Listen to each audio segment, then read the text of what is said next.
On a thin black sheet of glass, she saw both the lives flash before her eyes. She didn't even have time to cry. She was so... And I am going to speak about what I know. One thing people misunderstand is that layoffs just don't start with an announcement. It really starts with behavior changes, and this is where you have to be specifically paying attention to what is happening in your company and specifically what is happening in your organization. And right now, really the most unsettling thing isn't really the layoffs themselves, it's just the lack of clarity, especially around the holidays. People are being asked to perform, adapt, deliver, and stay calm, and even smile. Is what I was told. Just smile. Hi, everyone. Welcome back to Only Shannon Knows. I want to talk about why I think layoffs are coming and really what nobody knows yet.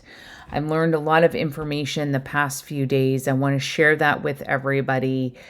But I keep getting asked the same question over and over again. Are layoffs coming?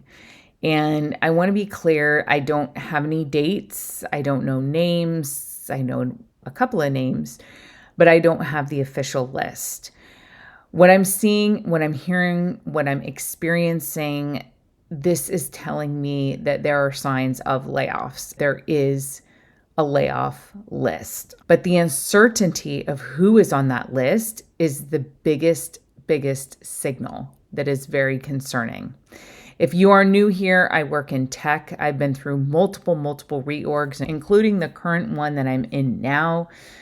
I've been on both sides of the performance reviews and also planning those conversations. And so I'm not here to scare anyone. I'm just here to explain how this exactly works and how it feels and functions inside these big companies, because that's what people aren't getting. They are just getting the silence. And I am going to speak about what I know.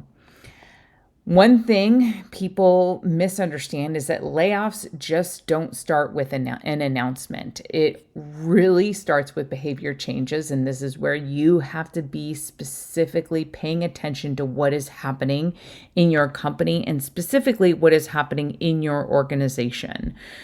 So here's some examples that I've noticed. So conversations become very metric heavy and last minute, and it's typically a director or a VP request or even a request from finance. Performance languages, they definitely tighten. Leaders start asking for documentation and justification on everything you are doing and everything everybody else is doing, and ambiguity increases instead of decreases. When leadership knows exactly what is happening, communication usually gets clearer. When leadership doesn't know yet or is preparing for things like a layoff, things get more quieter and things get more rigid. And so that is what I have been experiencing in the current company that I work for. Is everything has been quiet and then it's becoming more rigid. We're at that rigidity point at this moment. I thought I was going to be laid off potentially by the 19th. I am still currently employed. However, there were not any layoffs within my organization yet. I do believe the signs are telling me that those layoffs are still coming. And right now, really the most unsettling thing isn't really the layoffs themselves, it's just the lack of clarity, especially around the holidays. People are being asked to perform, adapt, deliver, and stay calm, and even smile, is what I was told. Just smile. And it's all without understanding what is coming next. And when uncertainty exists at the top, it cascades downwards. And managers become cautious, decisions slow down, and risk tolerance drops. Another signal I've noticed is how the definition of performance suddenly changes during times like this.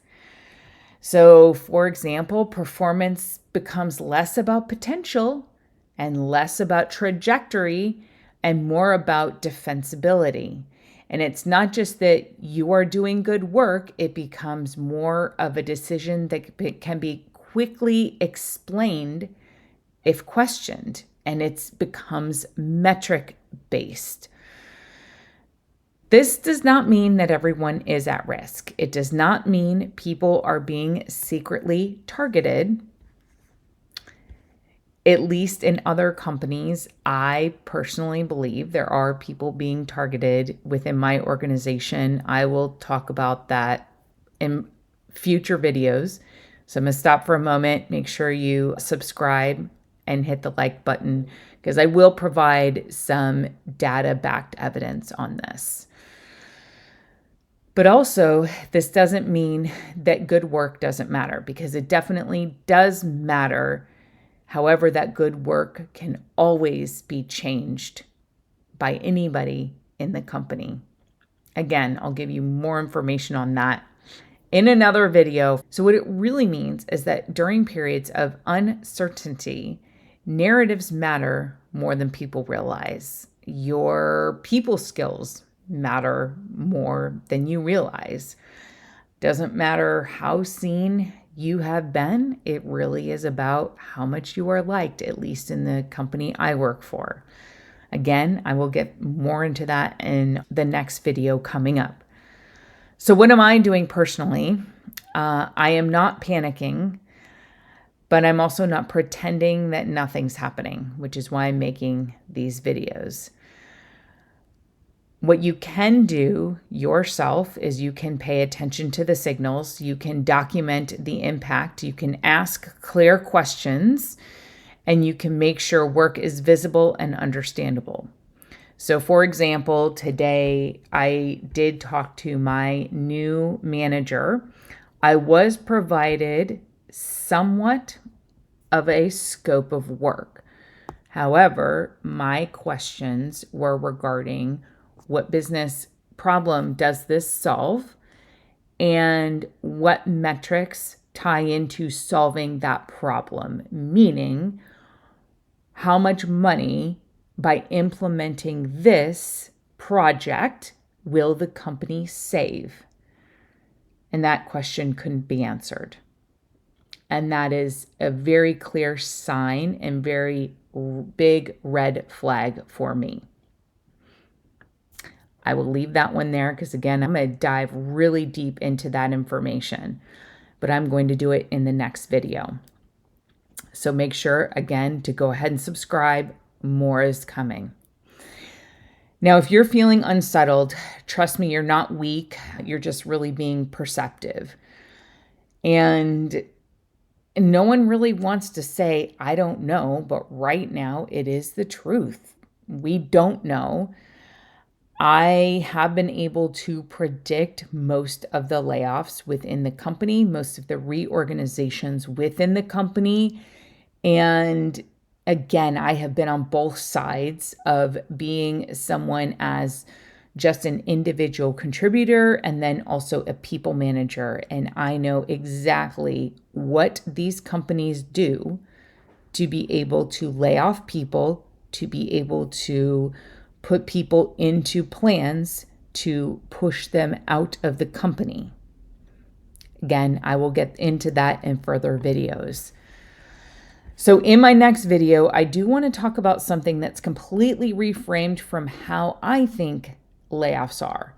And really the difference is between policy and power and how executive discretion actually changes outcomes.